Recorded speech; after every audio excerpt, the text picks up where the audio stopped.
നമസ്കാരം. Raf talk ഫുട്ബോളിലേക്ക് അവർക്കും സ്വാഗതം. സൗദി അറേബ്യൻ പ്രോ ലീഗിൽ അൽ നസർ ഇന്നലെ അൽ ഹിലാലിനെ അവരുടെ മൈതാനത്തിട്ട് തോൽപ്പിച്ചു. സോ റിയാദീസ് യെല്ലോ എന്ന ആവേശത്തിലാണ് ഇപ്പോൾ നസ്രവി ആരാധകരൊക്കെ ഉള്ളത്. ഇത്തവണ അൽ ഹിലാലിന് എന്തായാലും കിരീട സാധ്യത അവർ നിലനിർത്തുന്നുണ്ട്. 2ാം സ്ഥാനത്ത് അവരിപ്പോൾ ഉണ്ട് അൽ ഇത്തിഹാദുമായിട്ടുള്ള പോരാട്ടത്തിൽ. പക്ഷേ അൽ നസർ താഴെയാണ്. അൽ നസർ ഇപ്പോഴും 3ാം സ്ഥാനത്താണ് നിൽക്കുന്നത്. ഒന്നാമതുള്ള അൽ ഇത്തിഹാദിന് 25 കളി 61 പോയിൻ്റാണ്. ഇന്ന് അവർക്ക് വീണ്ടും കളിയുണ്ട്. കളി ജയിച്ചാൽ അവരുടെ പോയിൻ്റ് വീണ്ടും വർദ്ധിക്കുകയും ചെയ്യും. പക്ഷേ അൽ അഹ്ലിക്കെതിരെയാണ്, അത്ര എളുപ്പമല്ല കളി. അൽ ഹിലാലിന് 26 കളി 57 പോയിൻറ്റ്. അവിടെ 4 പോയിൻ്റ് വ്യത്യാസമുണ്ട്. അത് ഇന്ന് അവർ വിജയിച്ചാൽ അത് വീണ്ടും വർദ്ധിക്കും. അൽ ഇത്തിഹാദ് വിജയിച്ചാൽ. അൽ നസർ ഓൾറെഡി വലിയ വ്യത്യാസത്തിലാണ്. 54 പോയിൻ്റ് അൽ നസറിനുള്ളൂ. സോ ഇനി സൗദി പ്രോ ലീഗിൽ കിരീടം എന്നുള്ളത് ബുദ്ധിമുട്ടാണെന്ന് യാഥാർത്ഥ്യബോധത്തോടെ ചിന്തിക്കുമ്പോൾ തോന്നുമെങ്കിലും ക്രിസ്ത്യാനോ റൊണാൾഡോ വിട്ടുകൊടുക്കാൻ തയ്യാറല്ല.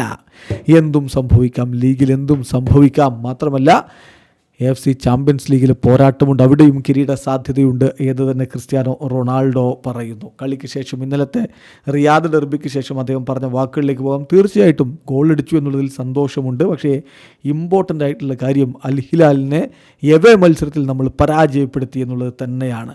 ഇനി നോക്കുക, 9 ലീഗ് ഗെയിംസ് ഇനിയും ബാക്കിയുണ്ട്. സോ കിരീടം നഷ്ടപ്പെട്ടു എന്നൊന്നും പറയാനില്ല. Everything is still possible. ഇപ്പോഴും വിശ്വാസത്തിലാണ് ക്രിസ്ത്യാനോ. അദ്ദേഹം അങ്ങനെ പിൻവാങ്ങുന്നവനല്ലല്ലോ.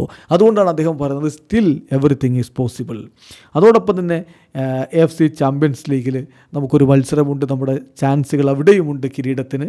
ഹാർഡ് വർക്ക് ചെയ്യുക, നല്ല രൂപത്തിൽ മുന്നോട്ട് പോവുക എന്നുള്ളതാണ് താൻ ലക്ഷ്യം വെക്കുന്നത് എന്നുകൂടി ക്രിസ്ത്യാനോ റൊണാൾഡോ പറഞ്ഞു. ചുരുക്കത്തിൽ ഇപ്പോഴും സൗദിയിലെ കിരീട പ്രതീക്ഷ കൈവിടാതെ CR7 മുന്നോട്ട്. വീഡിയോ അവസാനിക്കുന്ന ഫുട്ബോൾ ലോകത്തെ കൂടുതൽ വിശേഷങ്ങളുമായി റാഫ് ടോക്സ് എത്താം.